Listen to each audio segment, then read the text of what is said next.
livro de Jonas, fica um pouquinho depois de Isaías, Oséias. Jonas, capítulo de número 4. Jonas, capítulo de número 4. Hoje nós vamos falar sobre uma síndrome, vamos chamar assim de síndrome, que nós vamos chamá-la de síndrome de Jonas.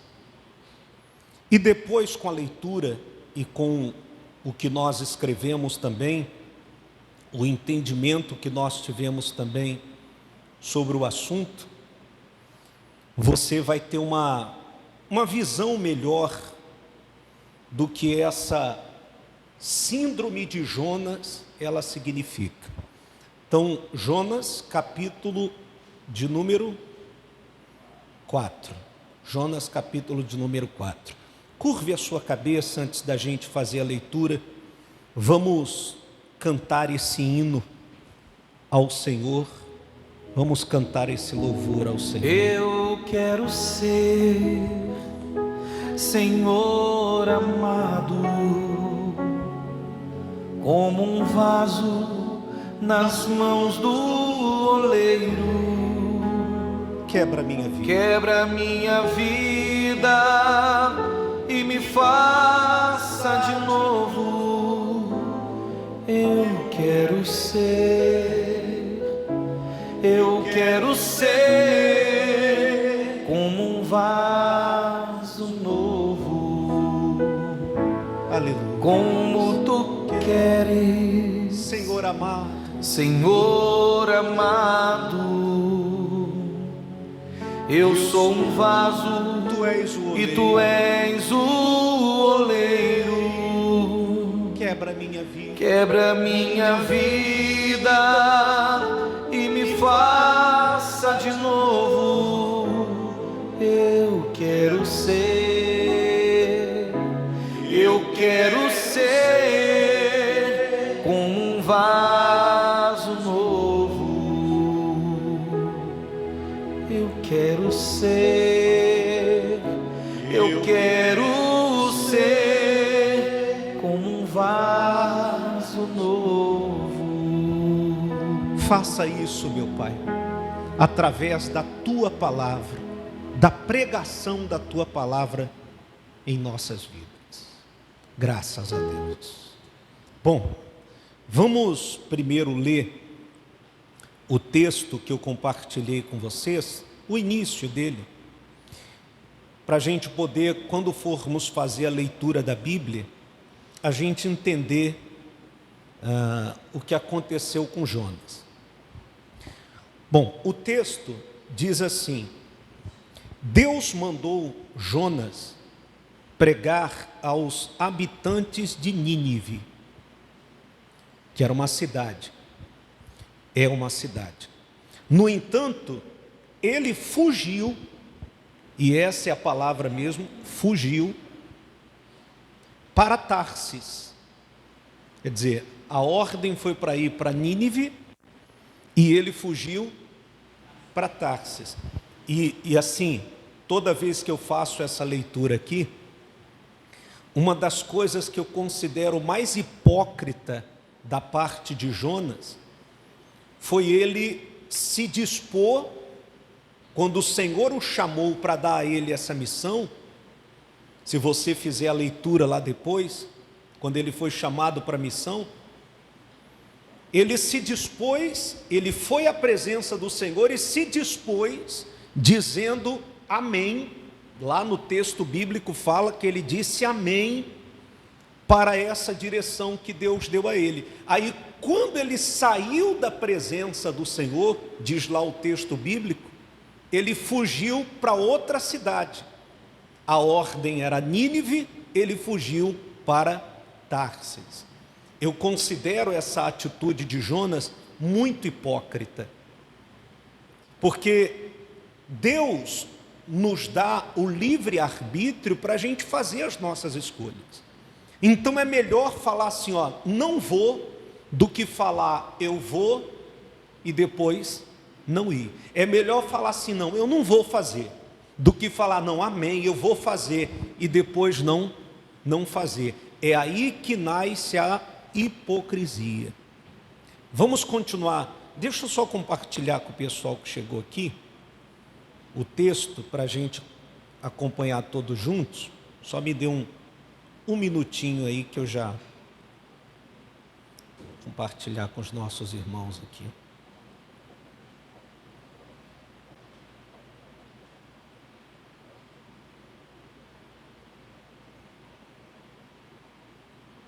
Pronto. Bom, vamos lá então voltar à leitura. Deixa eu só pegar aqui novamente.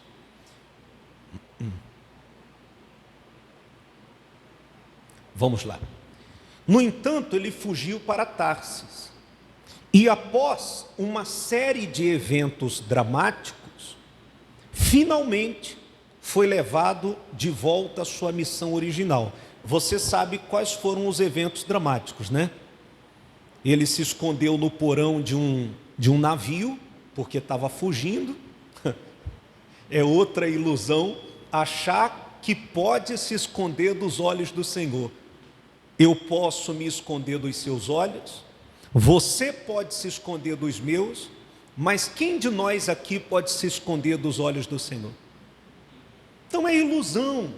Por exemplo, é ilusão a pessoa esconder o pecado da esposa, esconder o pecado do marido, esconder o pecado de alguém, se o Senhor está vendo tudo. Nada passa desapercebido aos olhos do Senhor. Então o que adianta eu esconder de você, se o Senhor está vendo o que eu estou praticando? Não tem como fugir dos olhos do Senhor. Então Jonas se escondeu no porão de um navio. Olha só, a que ponto ele chegou. E aí o navio, no trajeto normal, começou, você sabe, a tempestade do nada. Quer dizer, do nada não, tinha uma causa. E então lançaram a sorte lá para ver por que aquilo estava acontecendo, o navio quase naufragando. E veio a calhar que descobriram que a causa da tempestade, do naufrágio do navio, era a mentira ou a desobediência de Jonas.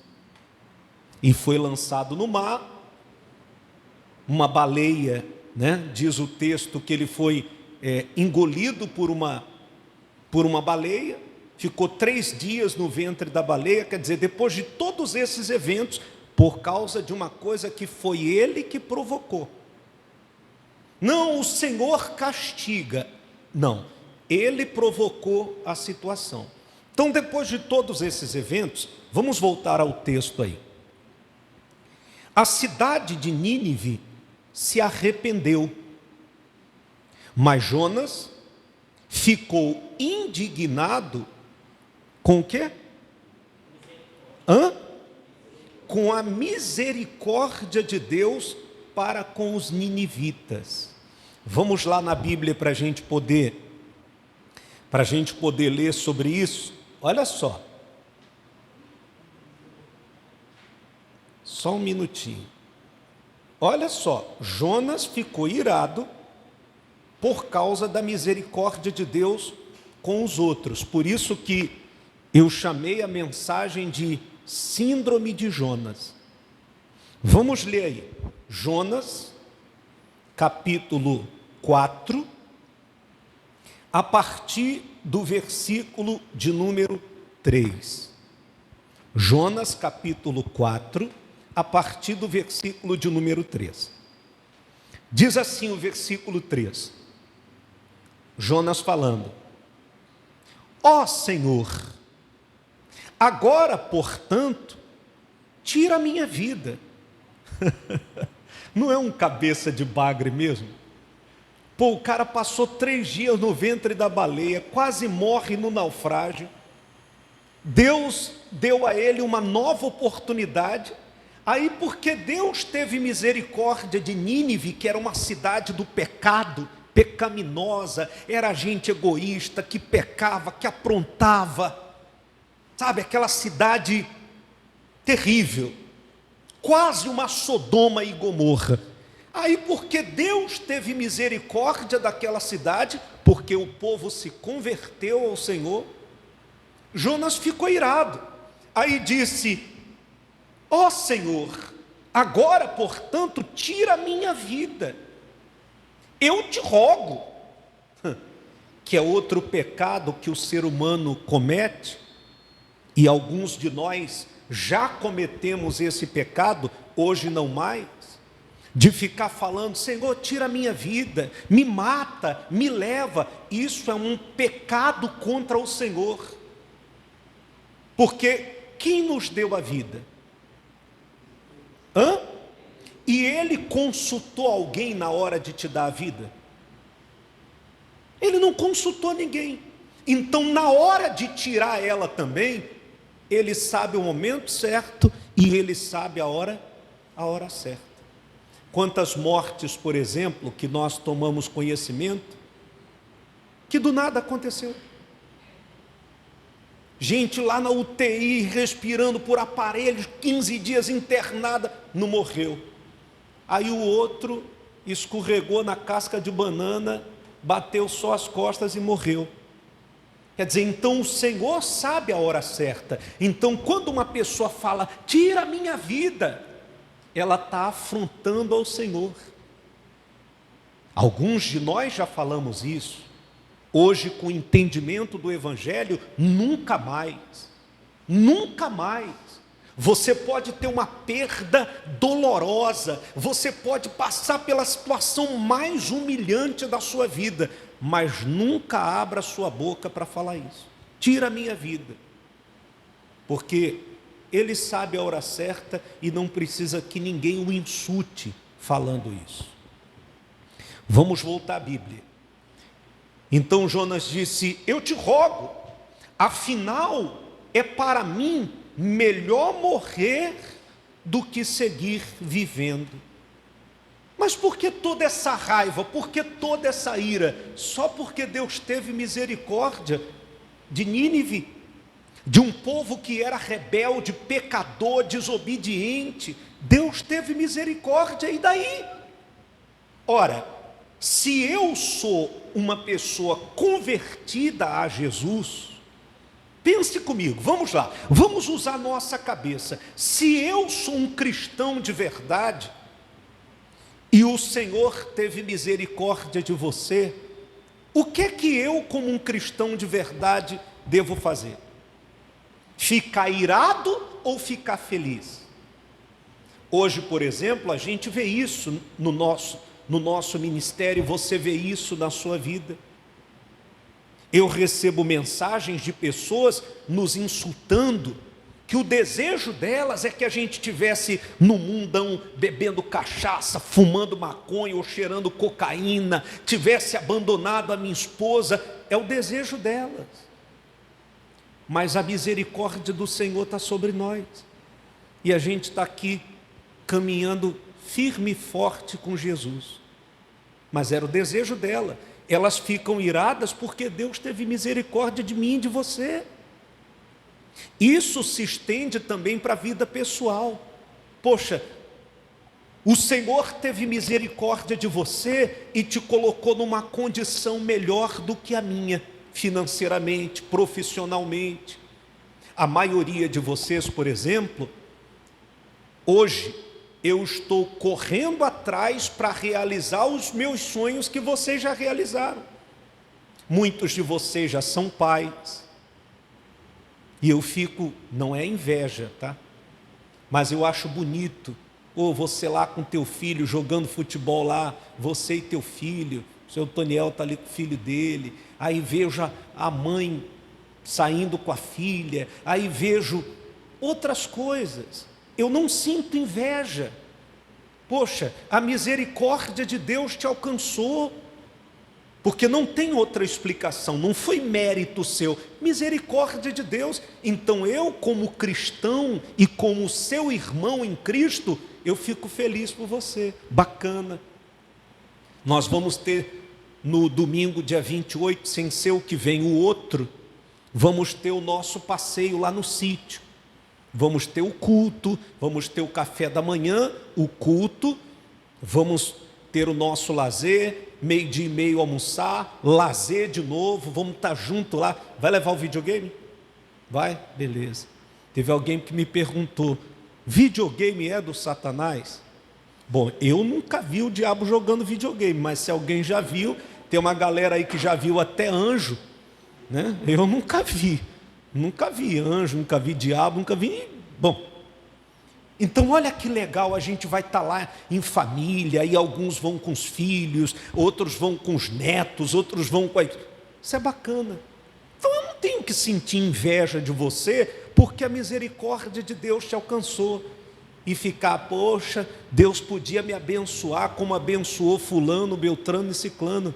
Gente, isso não é papel de um cristão, principalmente um cristão maduro, ficar desejando o mal para os outros. Por isso que hoje o evangelho está caindo em descrédito, porque você vai para a rede social, é uma brigaiada de crente, é crente xingando crente, é crente brigando com crente, é uma confusão dos infernos.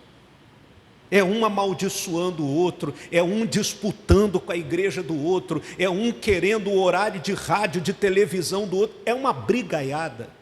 E quem perde com isso? O evangelho genuíno, porque tem gente que não consegue colocar na balança para ver quem é quem. Tem gente que ensaca tudo no mesmo saco, pastor, é tudo farinha do mesmo saco. E não é. A igreja é tudo farinha do mesmo saco. E não é. Por incrível que pareça, não é. Vamos continuar o texto bíblico. Então você entendeu por que Jonas ficou irado? Só porque Deus teve misericórdia de Nínive.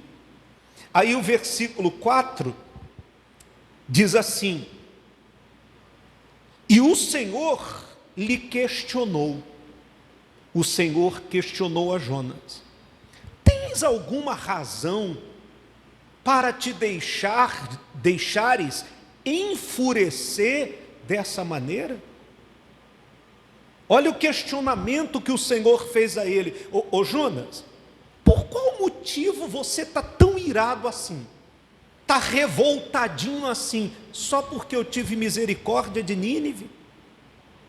Você não quis ir pregar lá, você fugiu, eu te dei uma missão, você fugiu, mas as pessoas se converteram. A sua ira é porque eles se converteram, porque eu me compadeci deles. Olha aqui nos meus olhos, por favor. Será que isso acontece no nosso dia a dia? E como acontece? Espero que você que está me ouvindo aqui, você que está me assistindo agora, não seja uma pessoa que é vítima da síndrome de Jonas.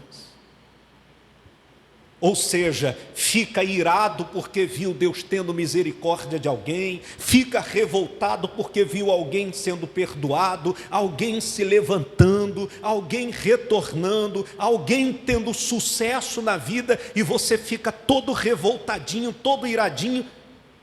Não sei se você fala, mas que já falou, eu tenho certeza que já. Como é que pode fulano ser abençoado e eu não? Comparações. Eu sou isso, eu faço aquilo outro, eu sou um bom marido, um bom pai, um bom profissional. Aí tem lá uma pessoa que não chega aos meus pés, e olha como ela está, e olha como eu estou. Por que você está irado? A misericórdia pertence a Deus, por isso que Deus é justo e nós não. Então, por que você vai se irar se Deus teve misericórdia de alguém? Foi o que aconteceu com Jonas. Vamos voltar à nossa leitura lá no WhatsApp, na mensagem que eu compartilhei com vocês, para entendermos mais sobre essa síndrome de Jonas. A síndrome de Jonas se manifesta quando o preconceito e falta de compreensão do amor e misericórdia de Deus. Então, em alguns casos, há preconceito, tá? Há preconceito, isso é uma coisa latente na sociedade.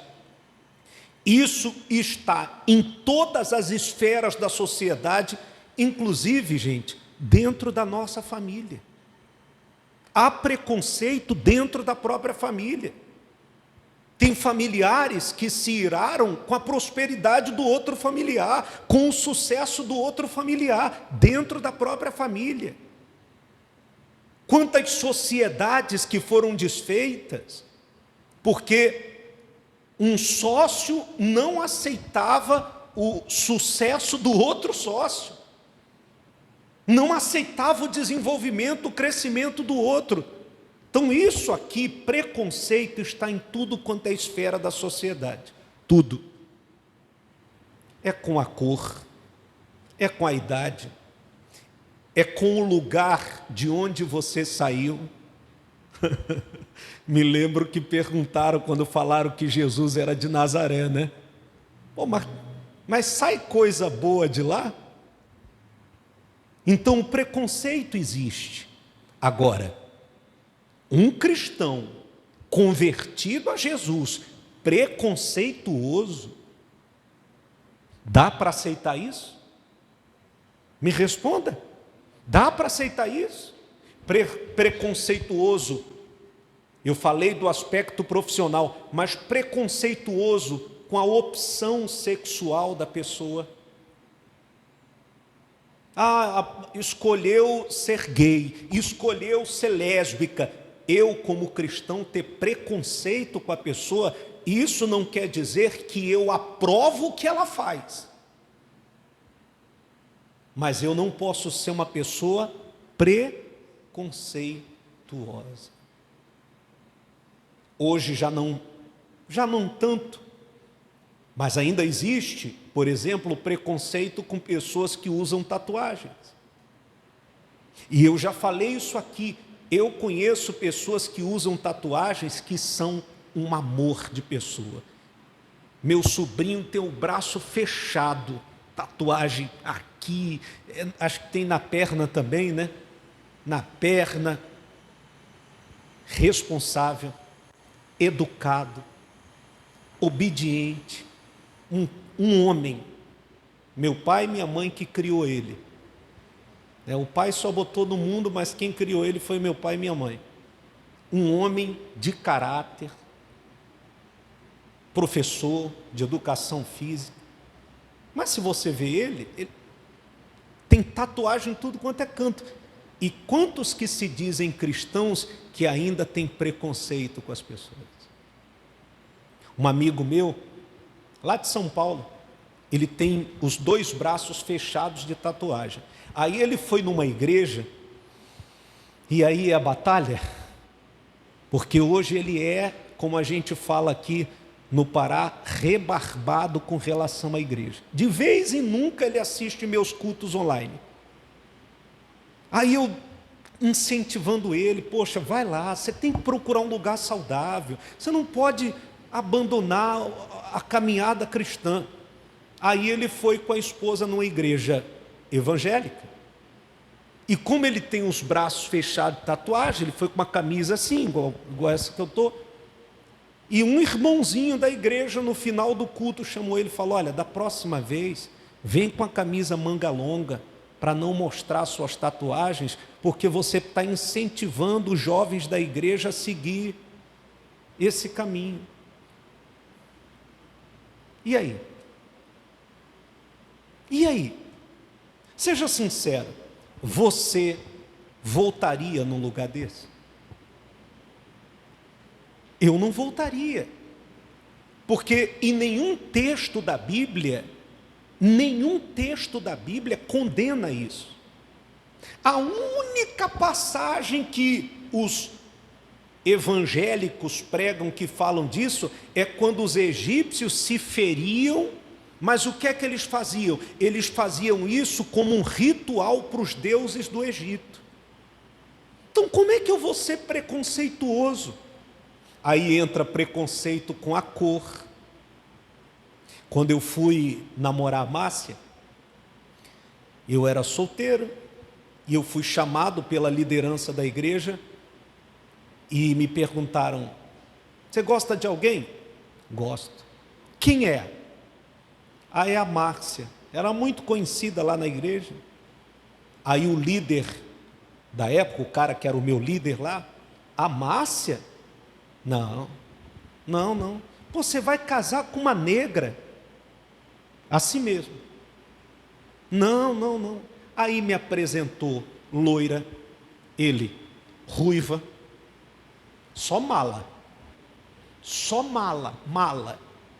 Até a empregada dele lá, que era uma loirinha, que ele queria porque queria que eu casasse com ela, uma mala. Pensa numa mala sem alça.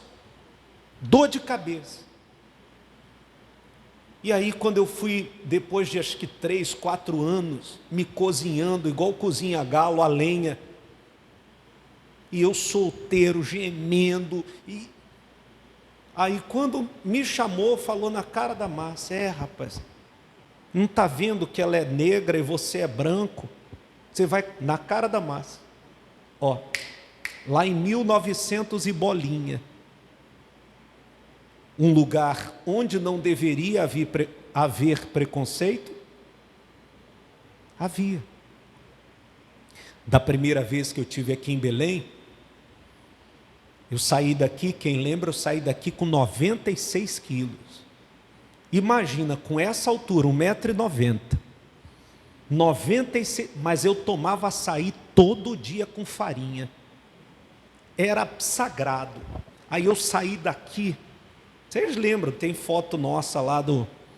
Até hoje eu tenho uma foto lá que eu nem gosto de olhar para ela, porque eu não sei o que era pescoço nem cabeça, era tudo emendado. Aí fui para São Paulo, né? Chego lá em São Paulo, os paulistas, tudo, nada contra os paulistas, tá? Cabelinho cheio de gel, tudo. E eu saí daqui, já cheguei lá com a manga arregaçada, acostumado com o calor daqui. E fui para o principal lugar do Brasil, para o principal horário da segunda-feira. Me deram um programa de televisão no horário nobre de São Paulo. Quando o líder da época me viu lá, sem pescoço, careca, o cabelo, né? Que depois o minoxidil deu uma força aqui. Sem pescoço, careca, aquele gordão sentado assim na cadeira, esparramado fazendo programa. Gente, no outro dia eu já amanheci lá no Brás. Sem programa, sem igreja, sem nada. E um amigo em comum falou para mim assim, ele falou que gordo com ele não tem vez. Mas quantos esbeltos que não vale a comida que come? Isso não quer dizer que a gente não tem que se cuidar, porque depois eu dei o troco também, eu tive que me cuidar, que eu tive problema de circulação, emagreci, minoxidil no cabelo, depois de 1 ano e meio eu apareci bonitão, magrinho, cabeludo, enfim. Mas quantas pessoas que são esbeltas e o coração dela é mau, é ruim. Então, preconceito, gente, existe em todas as esferas da sociedade. Agora, o que se espera de um cristão convertido não é um sujeito preconceituoso. Porque se você é um cristão, seguidor de Jesus, e é preconceituoso, invejoso, amargurado, você tem problemas a serem resolvidos com Cristo, e te aconselho, procura um psicólogo. Procura Camille urgente. Vai lá, marca uma consulta, você precisa de ajuda. Você precisa se resolver como ser humano, porque não é normal. Não é aceitável que uma pessoa que se diga convertida a Cristo proceda dessa maneira. Então a síndrome de Jonas se manifesta com preconceito e falta de compreensão e do amor de Deus e misericórdia dele. É quando fugimos de responsabilidades tarefas ou pessoas que Deus coloca em nosso caminho. E eu sempre falo isso, tem gente que Deus coloca na nossa vida, sabe com que propósito? Quebrar a gente, mudar a gente, não tem outro propósito. É tanto que depois que Deus consegue fazer o que Ele queria, tira a pessoa da nossa vida. Tem gente que Deus colocou no teu caminho para te ensinar alguma coisa, para te fazer ser mais humilde, ou então, posso falar? Posso ou não? Para fazer você deixar de ser mais besta. Você falou que eu podia falar. Deus colocou para ver se você passava no teste da paciência. Só para isso, mais nada. Não sei se você passou na prova. Te confesso que em algumas eu fui reprovado. Não tenho vergonha de confessar isso. É quando fugimos de responsabilidades, tarefas ou pessoas que Deus coloca em nosso caminho. Além disso, julgamos e desejamos que a justiça divina seja de acordo com a nossa própria. Esquecemos que somos limitados. Esquecemos da imensidão da graça de Deus. Deus nunca vai ser justo ou fazer justiça da minha maneira, do meu jeito. Aquelas pessoas que dizem assim, você vai pagar, você vai se ver com Deus. Se isso fosse fato, quantas pessoas que nos fizeram mal, que estão aí, não sei como estão vivendo, de que forma estão vivendo, mas estão aí. Se dependesse da nossa justiça, hoje elas já estavam mortas, enterradas, sepultadas. Mas por que estão aí vivendo?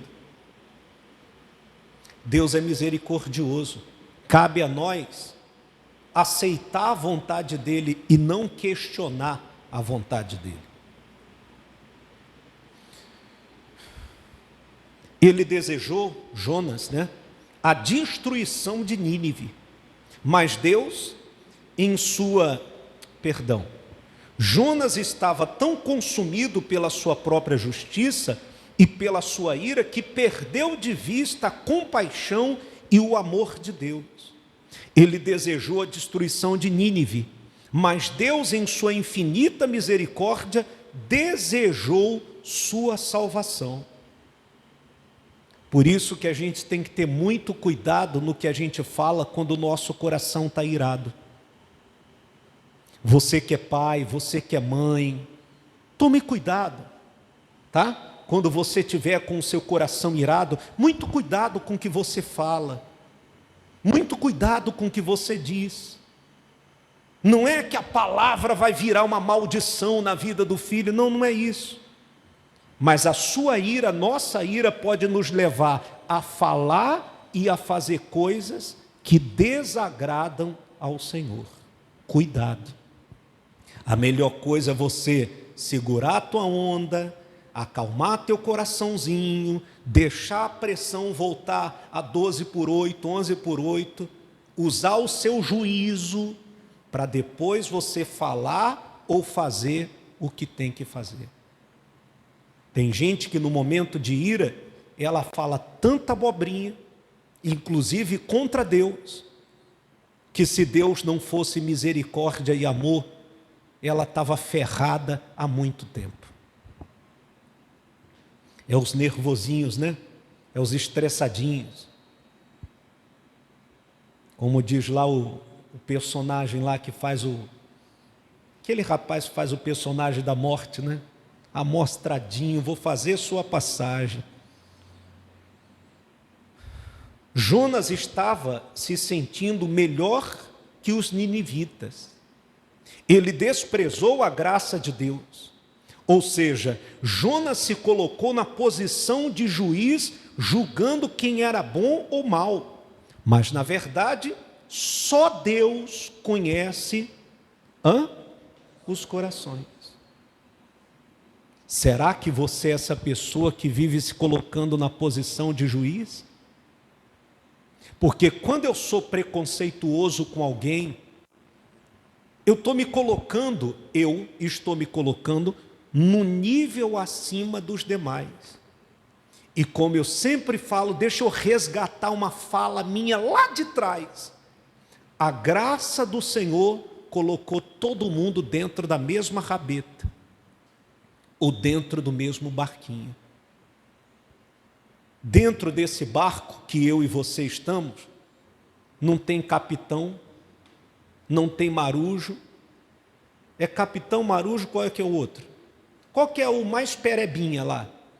Alguém sabe falar? Porque o capitão é o top, né? Aí tem os marinheiros, tem alguém mais ralezinho lá, que fica lá no porão do navio, não?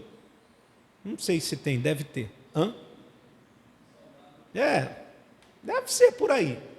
Bom, então nós somos todos iguais.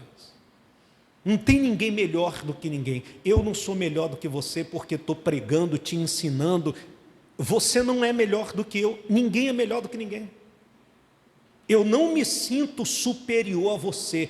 Eu sou o seu pai espiritual. Eu sou o seu pai da fé. Eu não sou seu pai espiritual. Não sou seu pai da fé. Não pretendo ser e não quero ser. Eu quero ser apenas o teu irmão em Cristo. Ponto. Amém? Imagina se todos os que se dizem seguidores de Jesus vivessem isso dentro de suas casas, no seu trabalho. Quando dizem, dito popular, que Deus não deu asa à cobra, é verdade. Porque tem uma serpentinha do tamanho desse celular que já se acha. Já se acha o bambambão, o gostosão, o último biscoito do pacote. Imagina uma pessoa dessa. Por isso que no céu não tem hierarquia humana. É Cristo e o resto é resto. É Deus sentado à direita de Deus Pai, o resto é resto. Ponto. Ninguém é melhor do que ninguém. Ninguém tem mais mérito do que ninguém. Eu não mereço mais do que você, nem você merece mais do que eu. O Evangelho é maravilhoso, né? E como é bom ouvir essas coisas, viu? Todo mundo é plebeu. Vamos lá para a gente terminar. Precisamos estar atentos para não cair nesse erro. O chamado de Deus pode nos levar a lugares e situações que não entendemos, mas que fazem parte do plano divino. E esse chamado aqui, ao contrário do que a gente aprendeu, chamado para ser pastor, todo cristão que aceitou Jesus como Senhor, ele tem um chamado do Senhor para a vida dele. O Senhor tem um plano de vida, um propósito de vida para ele. Então, você aceitou Jesus, você foi chamado, você tem um chamado de Jesus para a sua vida.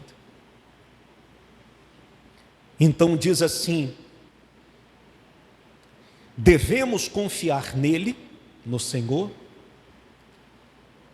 a obedecer mesmo quando não entendemos totalmente, e a amar incondicionalmente assim como ele ama.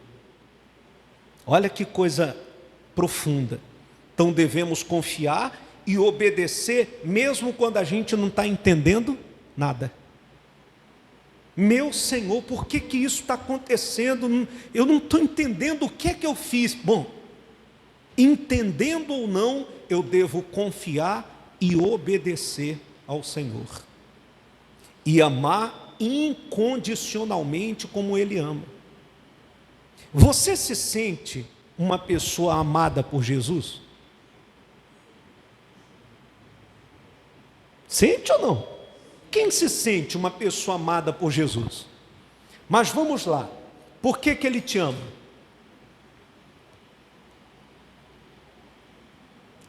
Respondam. Por que Ele te ama?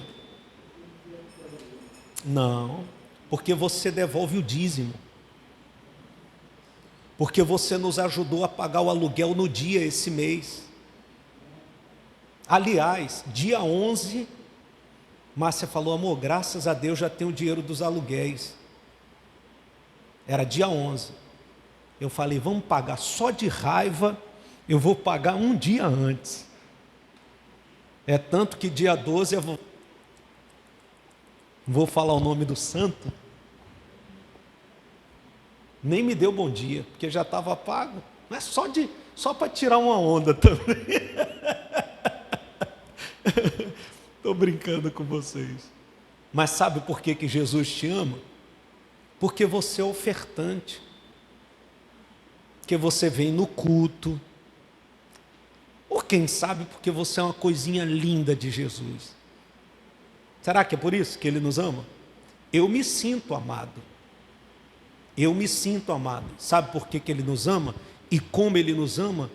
De maneira incondicional, ou seja, independente de qualquer coisa. Esteja você com dinheiro ou sem dinheiro, de ônibus, de carro, de moto ou de Uber, a pé, não importa. De maneira incondicional Ele te ama. Ah, mas eu aprontei, eu zoei o barraco, O amor de Deus continua o mesmo por você. Lembra que a gente falou uns domingos atrás sobre Elias, que entrou em depressão, se escondeu na caverna, e que nós lemos aqui que o tratamento de Deus com ele continuou o mesmo tratamento que Elias recebia quando era o profeta de fogo. O cara fazia chover. Quando entrou na caverna com depressão, o tratamento de Deus não mudou. Isso é amor incondicional. Como não valorizar isso? Como é que eu vou desprezar um Senhor que me ama independente da minha condição? Você sabe que tem gente da nossa família que ama o que a gente pode proporcionar a ela. Amigos, entre aspas, que amam o que você pode proporcionar a ele, mas o Senhor não. O texto diz: Jonas viu a vontade de Deus como punição. Jonas viu a vontade de Deus como punição. E os crentes têm muito disso. Às vezes, Deus permite coisas que não cabe a gente querer entender, só obedecer e confiar. Mas os crentes têm mania de ver o diabo, de ver Satanás, de ver o cão, de ver o inferno, de ver não sei quem, numa coisa que Deus permitiu, para ensinar, para mostrar, para abrir os olhos, para fazer a gente se tornar mais humano. Sabe? Então, como é que eu vou ver punição numa coisa que foi Deus que permitiu? Por isso que o melhor a se fazer é dar graças a Ele. Deu errado isso aqui. Bom, Senhor, eu confio em Ti e obedeço o Senhor. Graças a Deus por tudo. Não vou reclamar, não quero nem tentar entender o que aconteceu. Não vou nem gastar tempo com isso. Jesus, nós fizemos um paralelo aí. Jonas viu a vontade de Deus como punição. Jesus viu a vontade de Deus como alimento. Quando nos vemos fugindo ou resistindo, devemos parar e refletir: é correta essa minha ira? É certa a minha resistência? Como Jonas, você pode perder sua abóbora, mas não pode perder o seu Deus. Perca tudo, perca cargo, posição, condição, perca tudo, amigos, mas não perca a parceria, a misericórdia, a amizade do seu Deus. Poxa, ontem eu estava lendo e escrevendo sobre esse assunto, eu me senti tão abençoado, mas tão abençoado, sabe? Eu me senti abençoado ao final dessa leitura. e tenho certeza absoluta que o Senhor também te abençoa através dessa mensagem. Então, tem horas que você tem que parar, como nós colocamos aqui, e refletir. Essa ira, essa revolta toda que eu estou, isso é correto? É certa essa minha ira? Resistência, de repente resistência é uma coisa que Deus quer que você passe. Deus quer que você viva. Só para a gente poder encerrar, fique de pé, por favor. Tem um amigo meu, que ele sempre foi um camarada, no quesito administração, um camarada, sabe, arrogante, não aceitava conselho de ninguém, dica de ninguém, camarada sem juízo nenhum. Dinheiro para ele, sabe, e vários alertas foram dados. O que aconteceu com ele? Perdeu tudo. Mesmo sendo cristão, mesmo ofertando, ajudando na obra, perdeu tudo. Ao ponto de não ter nada. Depender de cesta básica da sogra para poder comer. E ele ficou muito revoltado, muito irado e muito irado. E o que aconteceu? Por que Deus permitiu? Eu lembro que numa conversa nossa, eu falei para ele assim, sabe por que Deus permitiu? Porque várias vezes ele tentou te ensinar para você tomar cuidado com a sua arrogância, com a sua soberba, administrar melhor o que ele te deu. Você nunca deu ouvidos nem à tua esposa, nem à tua mãe, nem aos teus amigos. Então ele te quebrou no meio para você, na prática, porque quando a gente não quer aprender na misericórdia, no amor, a gente vai para a sala de aula de novo. Velho, barbado, cheio de ruga, cabeça branca, pai de filho, mãe de filho, você vai voltar para a sala de aula de novo para aprender o A, E, I, O, U. Mas hoje ele é uma pessoa humilde, rapaz. Está se levantando ainda. Mas hoje é um cara criterioso para fazer negócio, perdeu muito dinheiro fazendo negócio com gente que não prestava, gente mentirosa, enganava ele, roubava ele acreditava em todo mundo. Acreditava no sentido de fazer negócio. Hoje está se levantando, mas está se levantando da maneira correta. Então, gente, tem hora que a gente tem que parar e refletir. Por que eu estou irado? Por que eu estou irado? Vale a pena continuar assim? Irado, revoltado, como é que pode? Seja com você ou seja com qualquer outra pessoa. Eu repreendi um pastor esses dias, amigo meu também, que está fazendo trabalho com a gente saudável, trabalho da graça, que ele falou, poxa, pastor James, a gente prega o evangelho genuíno, pô, a gente não quer enganar as pessoas, a gente não quer, como é que pode? Tudo para a gente é difícil. Aí tem lá os malandros lá, vendedores de ilusão, é igreja cheia, é dinheiro, Falei, rapaz, nunca mais você fale isso, porque se você falar isso de novo, você vai deixar de ser meu amigo. Nunca mais fale isso. Nunca mais abra a tua boca para falar isso.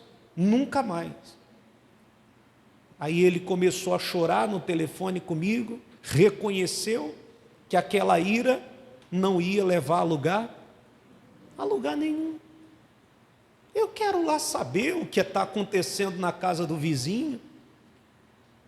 Eu não fico comparando o meu trabalho que eu digo evangelístico, da pregação do evangelho, com ninguém. Eu vivo aqui, ponto. E tenho a consciência que tudo é se Deus quiser. Eu vivo hoje, amanhã, se Deus quiser, amém. Se não quiser, amém também, está tudo certo. Não tem problema nenhum, sem estresse. E eu oro ao Senhor, que Ele faça cada um de vocês amadurecerem a tal ponto, que no lugar da ira, você possa dizer graças a Deus por tudo. Às vezes chorando, Porque eu já dei graças a Deus muitas vezes chorando, o coração cheio de mancha roxa no corpo de raiva. Graças a Deus, o Senhor está no controle de tudo. Amém? Espero que vocês tenham se sentido abençoados com essa mensagem também. Feche os seus olhos, por favor.